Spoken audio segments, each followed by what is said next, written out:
Man könnte meinen, bei der großen Anzahl von Impalas, die im südlichen Afrika leben, stoppt man irgendwann nicht mehr für sie. Doch inmitten dieser Herde war es etwas Besonderes, sie so nah zu erleben, ihre Bewegungen zu verfolgen und ihre Laute zu hören.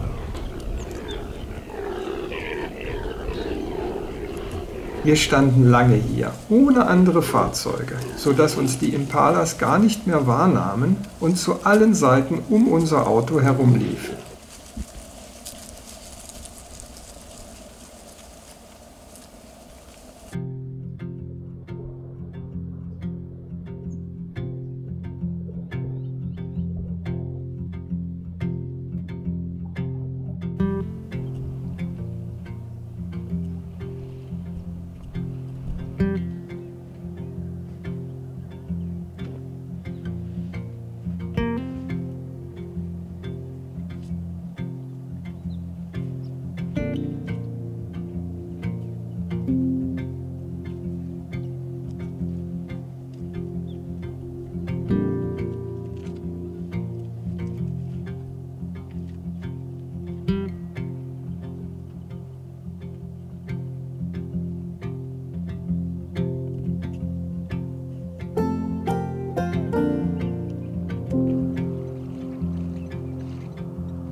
Nachdem wir auf unserem geführten Game Drive vorgestern kaum welche gesehen haben, konnten wir uns heute an Elefanten regelrecht satt sehen. Doch geht das überhaupt? Den Anblick von Elefanten sozusagen satt zu haben? Für uns definitiv nicht. Dennoch, es gab auch jede Menge andere Tiere zu bestaunen, auf 4 oder auf 2 Beinen.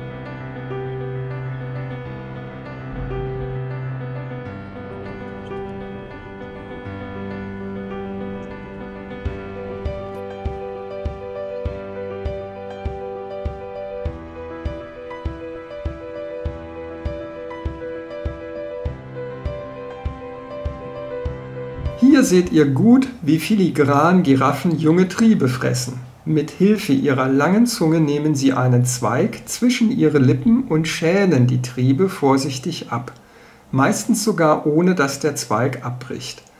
An Dornen, die sich zwischen den Trieben befinden können, verletzen sie sich dabei nicht. Die Zweige gleiten mit dem Strich und samt der Dornen wieder aus ihrem Maul hinaus.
Wir genießen die letzten Kilometer an der Chobe Riverfront, bevor wir uns auf den Rückweg zum Sedudu Gate und in die Riverview Lodge begeben.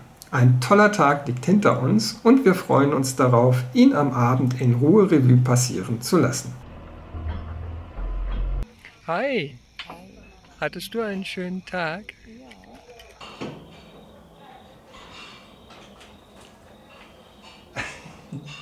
Hi. Ja, hi! Wie war der Game Drive mit deinem privaten Guide? Was macht die Liste? Alles abgehakt. Impala, Giraffe, Perlhuhn, Wahnsinn, Kudu, Elefant, einer oder mehr? Ja, ganz viele. War das ein schöner Tag? Ja, das war ein schöner Tag. Können Sie den Guide empfehlen? Ja, wärmstens. Auch einen schönen Tag. Cheers.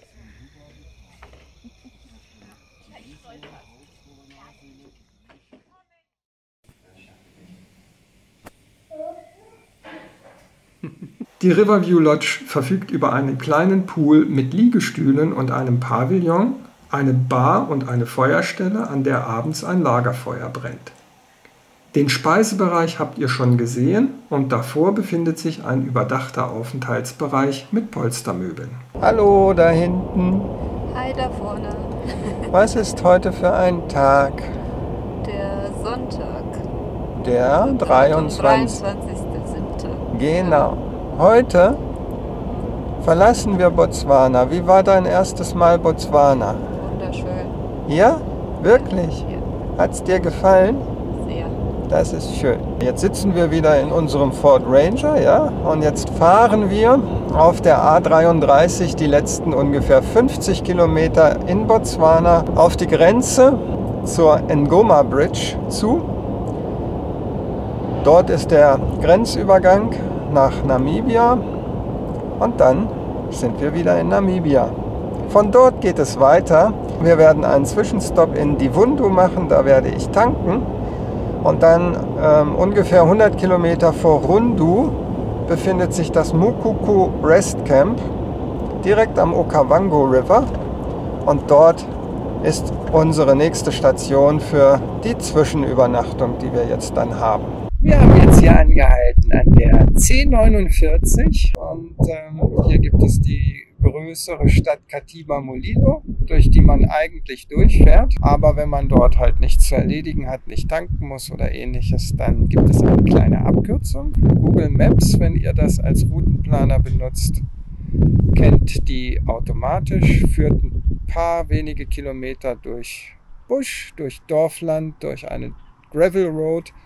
Und gleich kommen wir wieder auf die B8 Richtung Divundu und Rundu.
Herzlich willkommen im Mokuku Rest Camp. Wir sind gerade angekommen, es ist jetzt ungefähr 16:15 Uhr.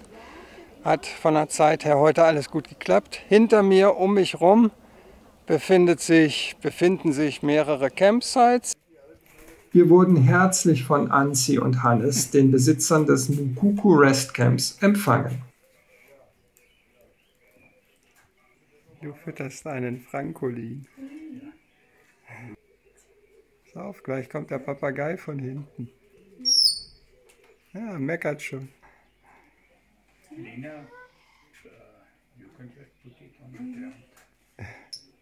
Hannes erklärt uns, dass die Papageiendame jederzeit wegfliegen könnte, wenn sie denn wollte. Der Käfig ist immer offen, aber sie ist so an ihre Umgebung und die liebevolle Pflege gewöhnt, dass sie das gar nicht tut und will.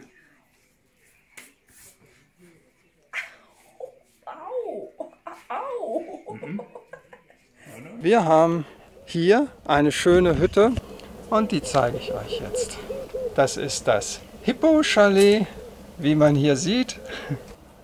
Da wo Lena steht, ist eine kleine gemütliche Terrasse. Da kann man schön auf den Fluss gucken. 2 Stühle, ein kleiner Tisch.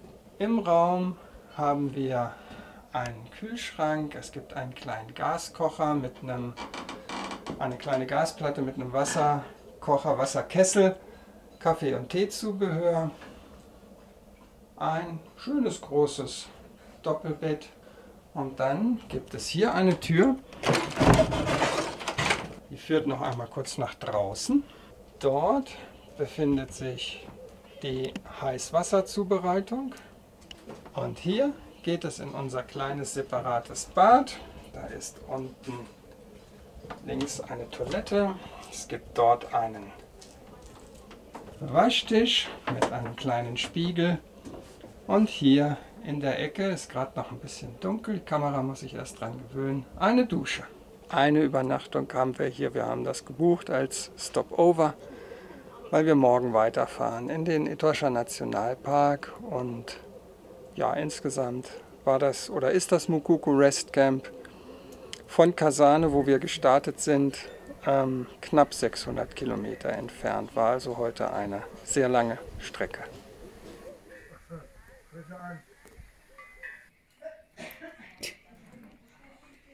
Dein Futter. Nicht kneifen. Aua.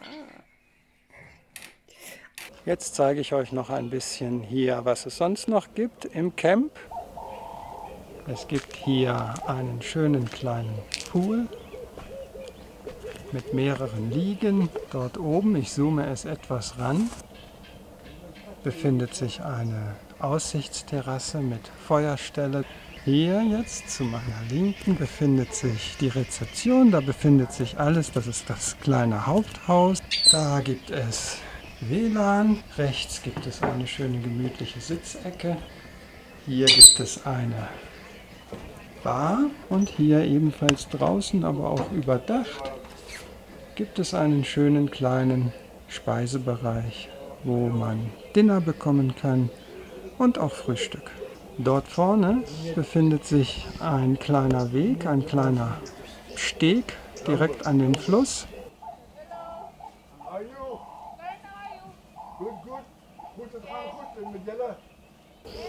Und dort haben die Gastgeber Hannes und Anzi sich eine kleine, wie so eine kleine Jetty gebaut, also auch einen kleinen Steg mit einer überdachten Aussichtsplattform, Liegestühlen, wo man sich hinsetzen kann und direkt am Okavango-Fluss die schöne Stimmung hier genießen kann. Am Ufer des Okavango Rivers befinden sich wunderschöne Seerosen. Außerdem taucht immer wieder etwas aus dem Wasser auf und wieder unter. Aber was ist es? Ein Fisch? Ein Biber? Ein Babykrokodil? Nein, in dieser Einstellung sieht es so aus, als hätten wir einen Otter entdeckt, der hier seine Runden dreht. Ja, das ist das Mokuku Rest Camp. Ich war hier 2021 schon mal auch für eine Nacht, habe es auch als Stopover benutzt und ich verlinke euch mal das Video von meiner 2021er Serie wenn es euch interessiert, was ich dort so alles gemacht und erlebt habe. Nach einem kühlen Getränk auf der Aussichtsplattform am Fluss vertreten Lena und ich uns noch ein wenig die Beine. Es ist sehr schön hier, eine schöne Stimmung und ein gutes Gefühl, nach dieser langen Fahrt nicht mehr im Auto zu sitzen. Mit den letzten Strahlen der untergehenden Sonne erreichen wir wieder die Tür in dem Zaun, der das Gelände des Mukuku Rest Camps vor Flusspferden und Krokodilen schützt. Unser anstrengender Tag endet mit einem guten Glas Rotwein und insbesondere aufgrund der heutigen langen und ein wenig anstrengenden Fahrt tauft Lena unseren Urlaub später als sehr schön, aber ein bisschen zu fahrtlastig. Und hier gute Nacht für heute. Morgen geht's weiter in den Etosha Nationalpark. Klong. Guten Morgen aus dem kalten Mukuku Rest Camp. Wir sind gerade aufgestanden, haben uns die schönen Farben der aufgehenden Sonne angeschaut über dem Fluss. Heute werden wir nach dem Frühstück weiterfahren in den Etosha Nationalpark. Heute werden wir den Etosha erreichen.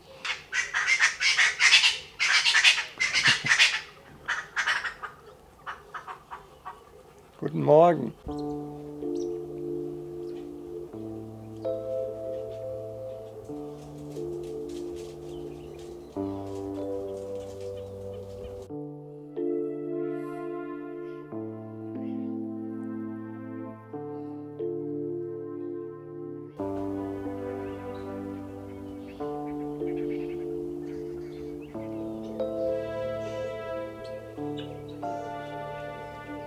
So, es ist mal wieder früh am Morgen, nicht ganz so früh wie gestern, 8:40 Uhr, aber früh, und wir brechen auf Richtung Etosha. Filmsequenzen aus der Fahrerperspektive kann ich euch von unserer heutigen Tour leider nicht bieten. Meine kleine Dachkamera soll mir am heutigen Abend abhanden kommen und mit ihr auch die sich darin befindende Speicherkarte mit den Aufnahmen der heutigen Fahrt. Wir haben jetzt hier mal eine Pause gemacht. Das hier ist die ganze Zeit die D3016.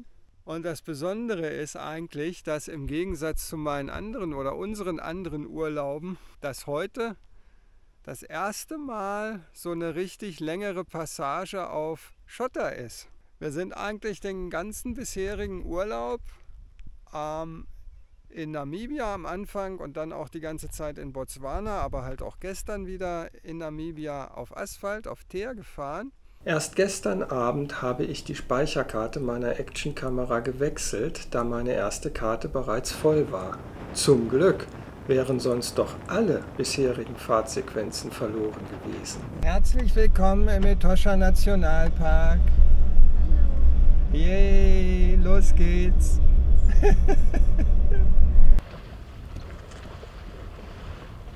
Das Wasserloch Klein Namutoni befindet sich direkt an dem kurzen Stück Teerstraße zwischen dem von Lindequist Gate und dem Fort Namutoni. Wir stoppen und freuen uns über unsere ersten Elefanten, die sich in diesem Moment in großer Zahl am und um die Wasserstelle versammeln.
So, gerade eben stand ich noch vor der Rezeption und habe eingecheckt. Lena und ich haben die Hütte mit der Nummer 44. Letztes Jahr habe ich zum ersten Mal in Namoutoni übernachtet und seitdem weiß ich, dass die Terrassen jetzt nicht so der Burner sind. 2 Einzelbetten, die haben wir gerade ein bisschen zusammengeschoben. Ein Kühlschrank, Kaffee- und Teezubehör. Dort kann man laden, also es gibt Strom, überall gibt es Strom, an jeder Ecke Wasserkocher füllen. Etwas für den Koffer, eine eingelassene Badewanne, oben mit 2 Duschen, ein WC und 2 Waschtische. Das ist unsere Unterkunft hier vor Namoutoni, Raum Nummer 44 für eine Nacht. Jetzt muss ich mal fragen, ob das genehm ist.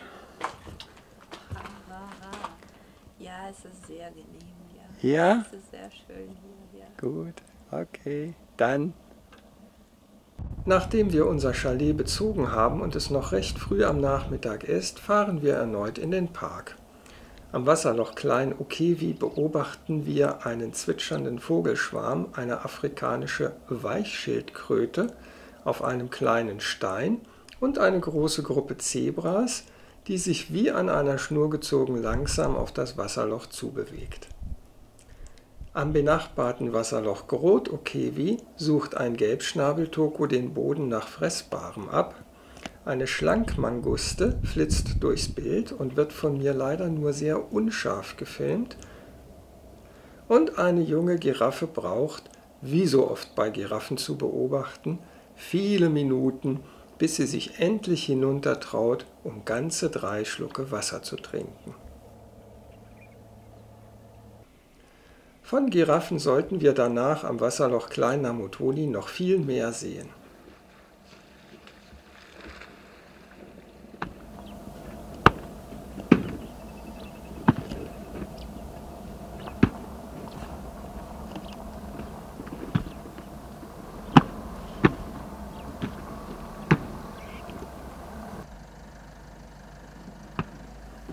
Nicht immer ging es dabei friedlich und gemächlich zu, wie dieser Kampf zweier Bullen zeigt.